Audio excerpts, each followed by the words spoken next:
Olá pessoal, espero que todos vocês estejam bem. Sejam bem-vindos a mais um vídeo aqui do nosso canal do Centro Espírita Allan Kardec. No vídeo de hoje nós estaremos dando sequência aí aos estudos da nossa obra básica, o Livro dos Espíritos. E neste vídeo estaremos aí comentando as perguntas de 361 até a pergunta de 378. Se você ainda não fez a leitura dessas perguntas, pause esse vídeo, faça a leitura das perguntas e das respostas, faça as reflexões e depois venha para cá para que juntos possamos finalizá-las.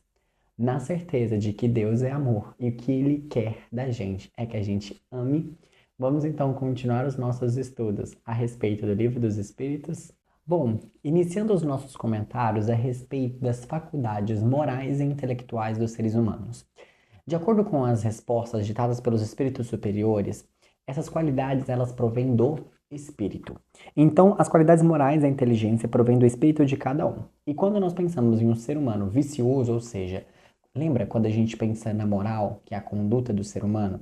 Para toda conduta existem atitudes menos e mais sublimes. Existem vícios e existem virtudes. Entendem? E aí vem então aquela ideia. O homem vicioso, na verdade, é um espírito imperfeito, que ainda tem o que evoluir. E aí ele fala: todas as paixões, vícios que os espíritos partilham, ou seja, que eles possuem, são demonstrados na humanidade. Foi feita uma pergunta do seguinte sentido: existe alguma imperfeição que o espírito possui que não é representado na Terra? Ele fala: não. Se tivesse, já seria demonstrado. Porque como a Terra ainda está num dos primeiros estágios evolutivos, as imperfeições que eles possuem já estão aqui demonstradas. As qualidades, não. Mas os defeitos, sim. Então, aquilo que a gente precisa melhorar realmente já está muito bem evidenciado. Não tem ali, será que vai ter mais alguma coisa aqui que eu desconheço? Eles explicam que não, que os vícios já estão ali mostrados para nós. Então, a avareza, a ganância, o egoísmo, o ódio, né, o orgulho e assim por diante.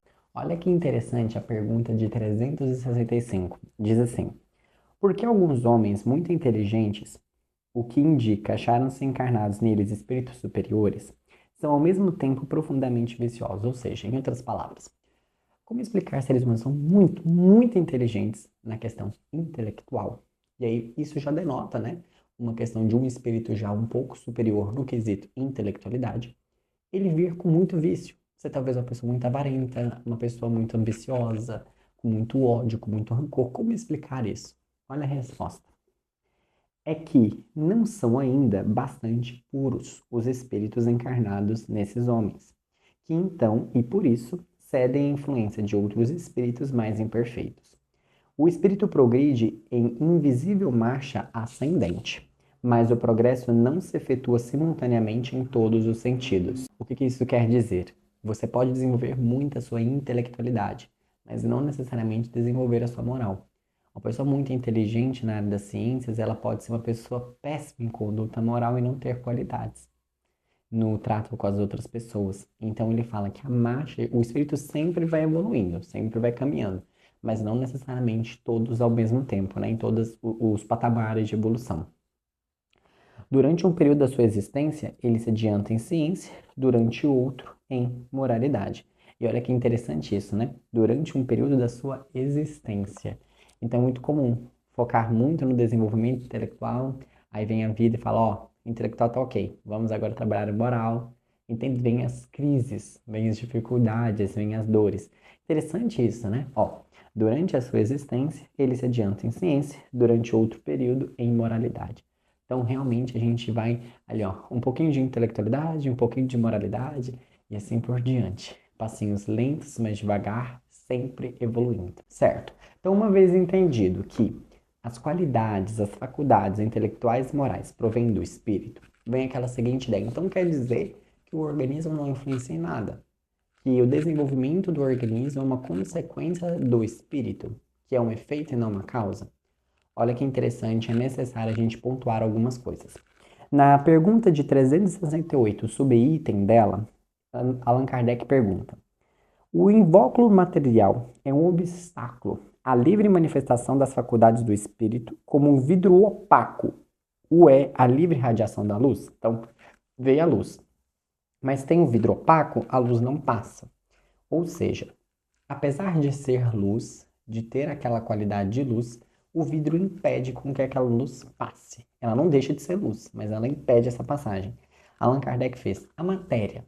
Ela pode ser esse mesmo exemplo no quesito das qualidades do espírito. Então, às vezes, ele tem muitas qualidades em vários sentidos, mas essa matéria impede com que, então, essas qualidades venham à tona. Olha a resposta. É como um vidro muito opaco. Aí o Allan Kardec fala: pode-se comparar a ação que a matéria grosseira exerce sobre o espírito a de um lodo. Sabe aquele? Imagina um peixe, né? Sobre um corpo nele mergulhado, ao qual tira a liberdade dos movimentos. Imagina, se a gente está mergulhado no lodo, eu tenho muita capacidade de movimentação. Mas se eu estou em lodo, fica difícil, fica pegajoso de eu me movimentar. Só que um ponto muito interessante. Nós devemos entender essas dificuldades dessa questão da matéria de uma matéria muito grosseira. O ponto muito importante é a qualidade não se manifesta, mas isso não significa que ela não tenha. Então, por exemplo, a gente tem que separar umas coisas aqui. Muito comum quando a gente lê isso aqui, a pessoa interpretar assim: ah, então uma pessoa que está sendo rude, ela está sendo arrogante, é porque a matéria, o eu animal, influencia nela e, consequentemente, ela não consegue trazer à tona as suas características espirituais. Não é muito bem assim. Se a gente observar, a fala, os gestos dela estão em livre ação. João, não estou entendendo. Ela está tendo impedimento de fala? Não, ela fala livremente. Ela está tendo impedimento de movimentação? Não. Ou seja, o que ela está manifestando ali livremente é o que ela traz no seu coração. Não, eu não estou entendendo muito bem o que você está querendo dizer. O que essa pergunta nos convida a dizer é que o organismo influencia na manifestação do espírito? Resposta: sim. Se esse corpo ele é muito grosseiro, muito denso e ele vem com alguma limitação, isso pode limitar. Exemplo, nasci com dificuldade de fala e eu não falo. Então, eu não vou conseguir manifestar o meu espírito através da voz. Vim com uma dificuldade auditiva, eu não escuto muito bem. Eu vou estar limitado a não conseguir, então, ter essa manifestação através da audiência. Mas as qualidades que eu então possuo estão ali em estado latente e guardadas. Mas lembre-se sempre, eu gosto desse exemplo da sementinha que está ali. A semente, quando ela não está no solo, ela guarda tudo. Quando ela vai no solo propício, ela então abrocha. Um ser humano, por exemplo, que tem a sua faculdade da fala tranquila, consegue movimentar o seu corpo tranquilo, ou seja, a matéria está livre ali, entre aspas, o que ele manifesta é o que ele traz no seu coração. Então a gente tem que saber separar muito bem essas coisas, porque é muito comum uma má interpretação disso daqui e a pessoa virar e falar assim: ah lá, ó, age daquela forma por conta do eu animal. Cuidado, cuidado. É como justamente, né, os espíritos superiores sempre nos convidam a refletir, seria tomar o efeito pela causa. E não é isso. Não é o fato de nós estarmos encarnados em seres humanos que nos impedem de manifestar o nosso lado espiritual. Isso é um ponto muito importante que convém a nossa reflexão. Então, eles explicam para nós o seguinte: o desenvolvimento dos órgãos são o efeito e não a causa. Se nos órgãos estivesse o princípio dessas faculdades, o ser humano seria uma máquina sem livre-arbítrio e sem responsabilidade dos seus atos. Ou seja, seria nós pensarmos assim: a pessoa que é inteligente, a pessoa que é um sábio, a pessoa que é um artista, a pessoa que é um poeta, pessoas que realmente, né, fizeram grandes efeitos. Então quer dizer que por obra do acaso nasceram com o cérebro ok, com o corpo ok, então por conta daquilo fizeram daquela forma. Mas que se eu tirasse o cérebro delas, não teria como ter então aquela situação. Ou seja, o que os espíritos superiores nos explicam? Que os gênios, os poetas, os sábios só o são porque o acaso lhe deu órgãos especiais? Na verdade, não. Esses órgãos se desenvolveram dessa forma e permitiram essa manifestação dessa inteligência, dessa sabedoria, dessa beleza através das artes, porque o espírito tinha essas qualidades. Entendem? Aí ele fala: os órgãos se desenvolvem por efeito do exercício dessa faculdade. Então, uma pessoa que tem ali a faculdade da inteligência já desenvolvida, a partir do momento que você vai exercitando ela, aquele órgão vai se tornando mais bem apropriado. Quer ver o melhor exemplo? Músculo. Todos nós temos músculo. Quanto mais você vai na academia, vai malhando ele, mais ele vai crescendo. Entendem? Esse é um ponto muito interessante. Eles comentam, olha que reflexão interessante. São os sinais fisionômicos que se faz um homem ter o vício em bebida alcoólica, ou é o seu vício que imprime alguns sinais fisionômicos? Como assim? Você vê uma pessoa e você vê que ela tem alguns traços fisionômicos, você vê e fala assim, vixe, essa pessoa ela tá embriagada, beleza? Então, ela tem algumas manifestações no corpo dela. A pergunta é, são essas manifestações, são essas características que a gente identifica, que tornam ela uma pessoa viciada, ou é o vício dela que faz com que haja esse efeito? É lógico que é o último caso, né? Ou, em outras palavras, o que eu quero dizer com isso? Peguemos uma pessoa muito inteligente. É o cérebro dessa pessoa que torna a pessoa inteligente? Ou essa faculdade de inteligência que há na alma dessa pessoa que torna esse cérebro inteligente? Entendem? Essa é a analogia e a reflexão que Allan Kardec nos coloca para refletir. Então, os órgãos influenciam? Influenciam. Há influência. Mas o desenvolvimento deles e a manifestação deles provém do espírito. Até porque vem uma pergunta muito interessante em sequência, que ele pergunta. A pergunta de 371. Tem algum fundamento o de pretender que a alma dos idiotas é de natureza inferior? Então ele vira e fala assim, tem algum fundamento? A gente fala assim, então aquela pessoa que nasce com dificuldade de manifestar e que a gente chama de uma pessoa, olha, que tem retardo mental, tá correto falar que ela é uma alma não evoluída e que ela é inferior? Resposta, não, não tá correto isso daí não.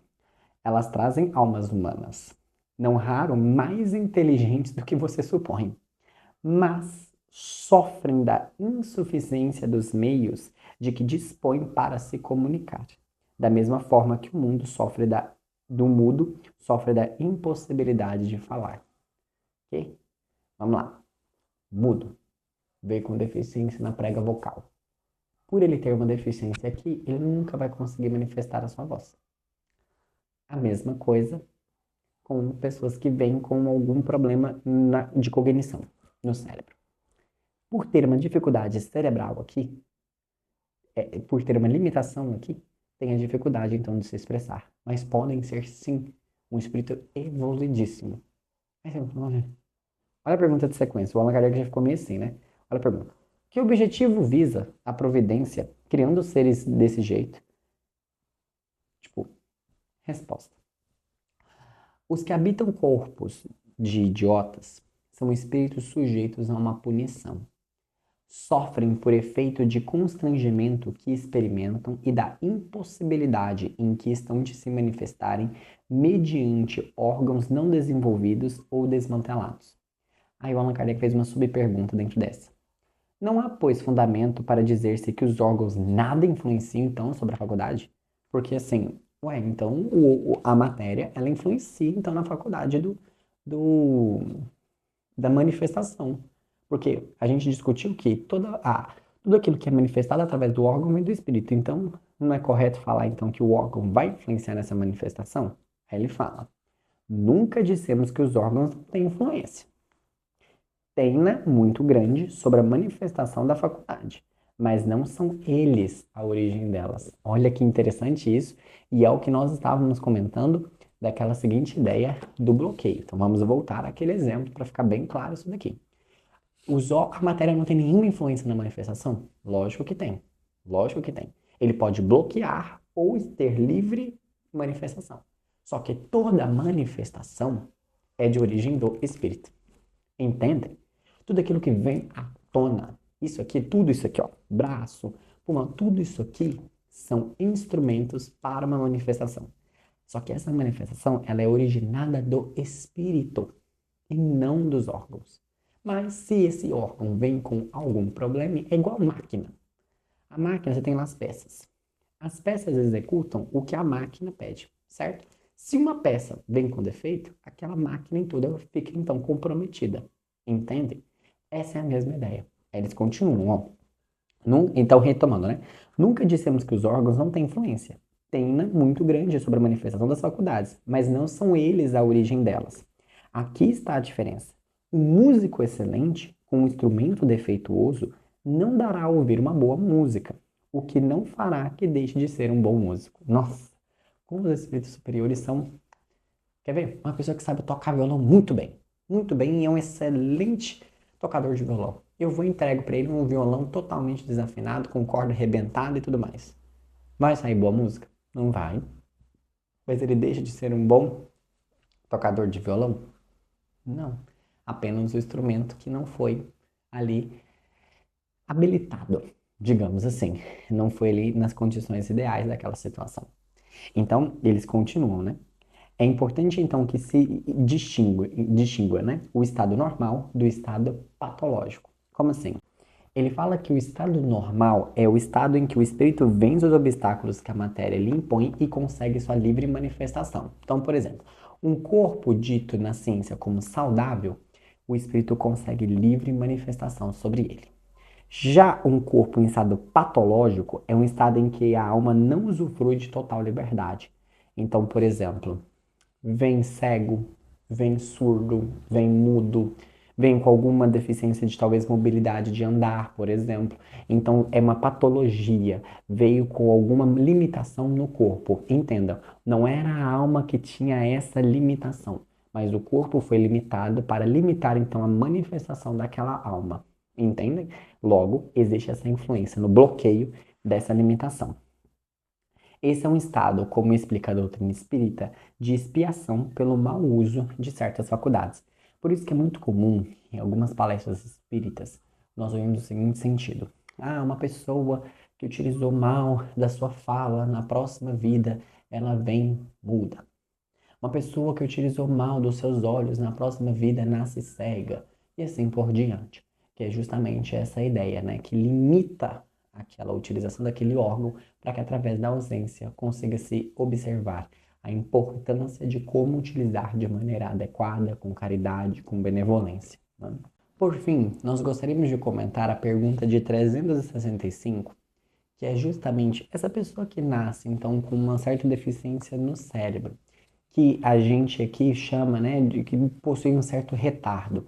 É, que a alma ali, então, está limitada a essa manifestação completa.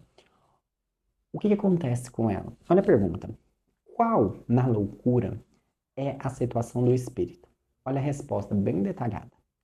O espírito, quando é liberdade, recebe diretamente suas impressões e diretamente exerce sua ação sobre a matéria.